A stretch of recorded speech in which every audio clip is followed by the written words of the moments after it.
When it comes to gacha games, you're almost always meant to make sacrifices to get everything you want. With limited currency to pull on banners, you oftentimes can't get every single character or weapon without shelling out a bit of cash. With time-gated resources like energy, resin, or wave plates, you can't build every single character or weapon you want without waiting for the clock or continuing to shell out that cash. And when it comes to every other material in the game, those used for crafting, cooking, or sometimes even character ascension itself, you can't grind those without spending one of the most expensive resources in not just gacha gaming, but gaming as a whole, your time. Forcing your players to do things they don't actually want to do as a prerequisite for the things they do want to do sours your overall experience. And there's one gacha developer in particular who has recognized where these pitfalls are and have made actual meaningful changes to fix them. When Wuthering Waves launched way back on the 22nd of May, it didn't have half the features and mechanics of the present that have done away with all of the major issues players were experiencing. And now, it's clear. Wuthering Waves has some of the best farming and grinding in gacha gaming, and today we'll be taking the time to break down everything Kuro's done relative to its competition to make this the case. This is what developers listening to their player base looks like, and for many players who have never experienced care like this before, it's one of the most beautiful things they've ever seen. As always, if you're enjoying this content, please hit that like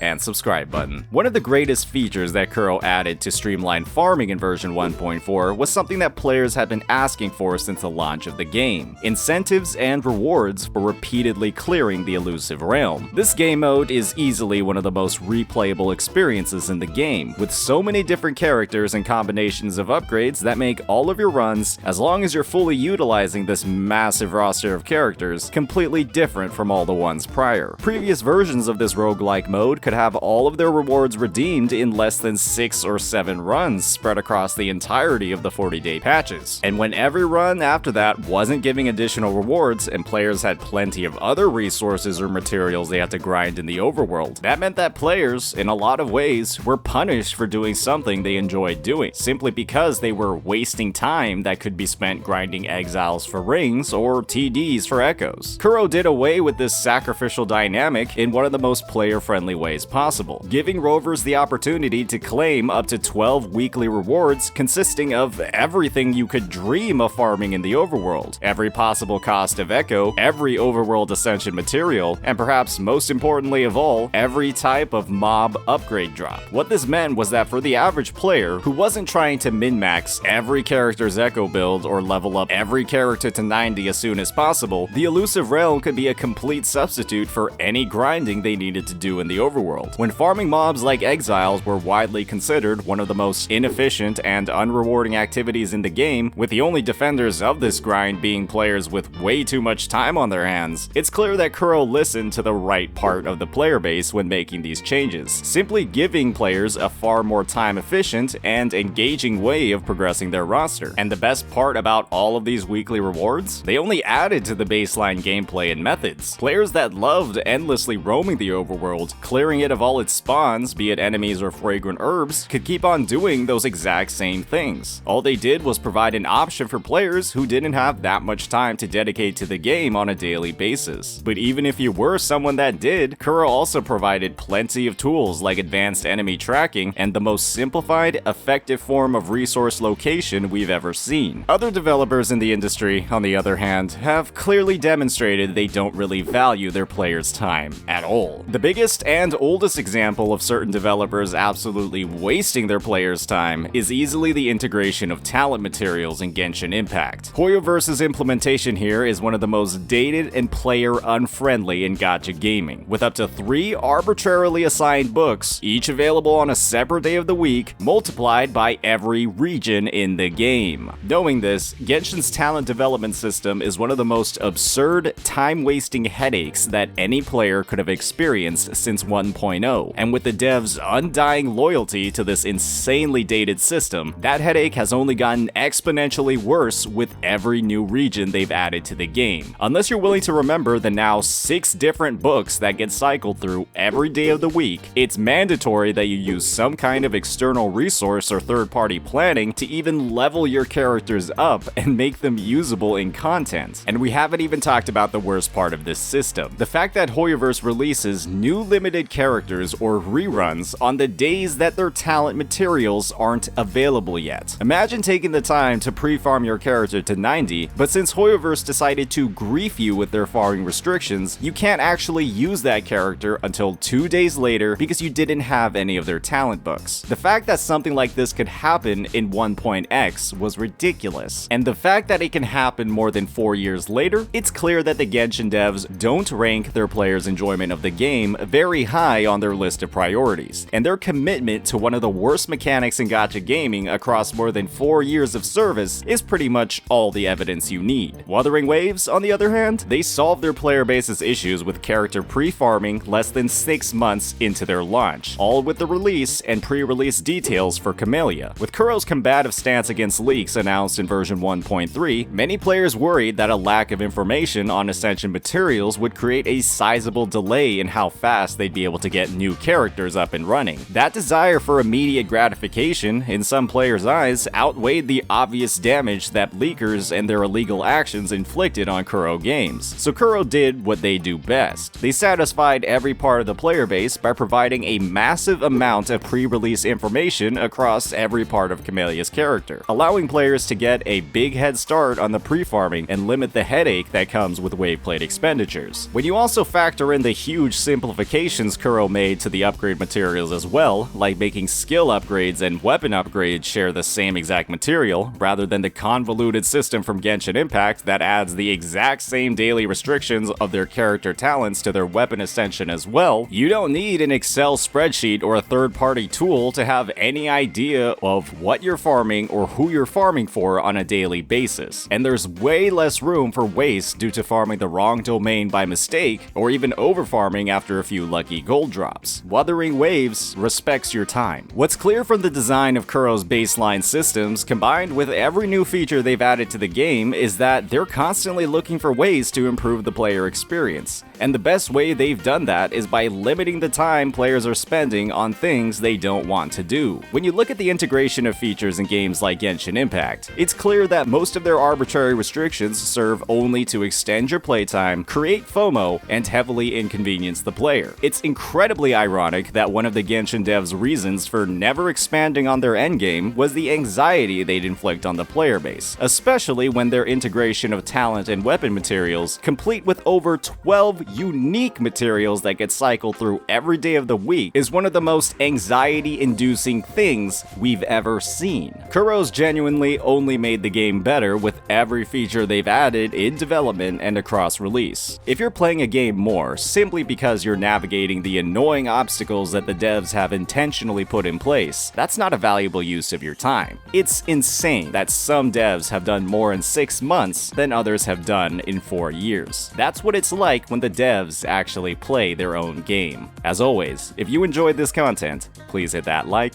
and subscribe button. Peace out.